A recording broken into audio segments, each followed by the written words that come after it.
pessoal, meu nome é Letícia e hoje eu gostaria de falar um pouquinho para vocês sobre algumas das boas práticas relacionadas à LGPD.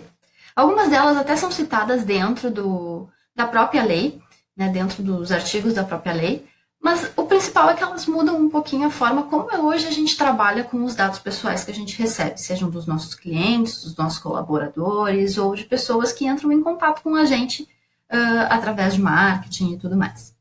A primeira delas é a questão da necessidade de ser transparente com os dados, né, da necessidade dos dados daquela pessoa.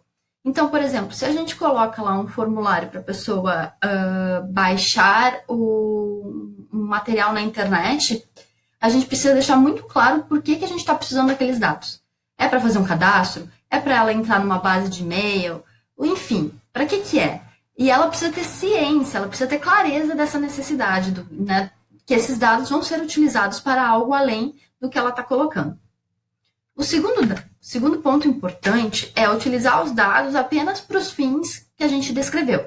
Então, se essa pessoa, ao colocar lá os dados dela para ter acesso a esse download de material, está descrito que que a gente vai utilizar os dados dela apenas para e-mail marketing, eu não posso fazer ligação.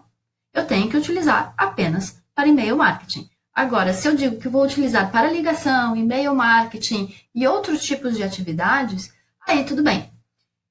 Então, é muito importante que a gente tenha clareza, né? Que a gente seja transparente e direto, objetivo. A pessoa precisa entender o porquê que vocês estão precisando daqueles dados e qual é o tipo de retorno que ela vai esperar daquilo.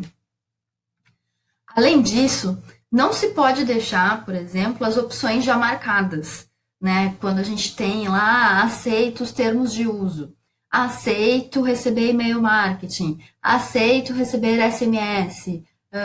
Essas opções elas não podem estar marcadas. Isso tem que ser marcado pelo titular dos dados, né? Ela tem que selecionar que tipo de cheque, que tipo de utilização vocês podem fazer com os dados dela.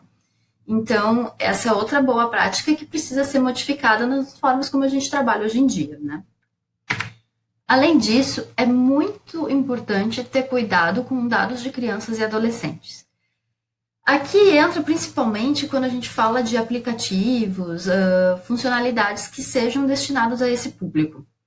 É preciso ter certeza de quem deu aquela autorização, né? De quem permitiu que os dados dessa criança e desse adolescente fossem utilizados foi um responsável legal, sejam os pais ou um tutor. Então, a gente precisa ter muito cuidado com os dados de crianças e adolescentes nesse caso. E além disso, uma última boa prática, existem várias dentro da lei, muita coisa precisa mudar. Mudar não, mas será adequado ao que a lei traz. É deixar público o nome e as formas de contato do encarregado. Por quê? Porque é ele quem vai fazer aquela ligação entre o titular dos dados e os agentes de operação e a entidade nacional. Então, a gente precisa ter, de preferência, inclusive, dentro do nosso site, de forma pública, visível, clara, objetiva, o contato e o nome dessa pessoa. Por exemplo, se eu quiser solicitar que os meus dados sejam retirados e eu não tenho nada no site, né, um processo, nenhuma aba, nada, eu preciso pelo menos ter o telefone e o e-mail dessa pessoa para que eu possa estar fazendo essa solicitação. Então, precisa estar muito claro lá.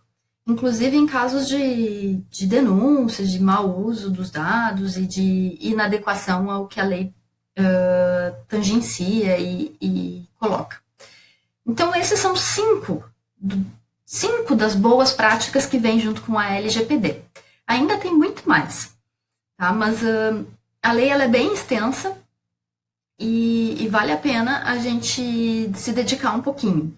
Além disso, na própria lei diz que é preciso ter um comitê interno para ficar à frente dessa iniciativa e ter o controle dessas atividades e de como que os dados estão sendo trabalhados dentro da organização. Tá bom? Qualquer dúvida eu fico à disposição e até mais, pessoal.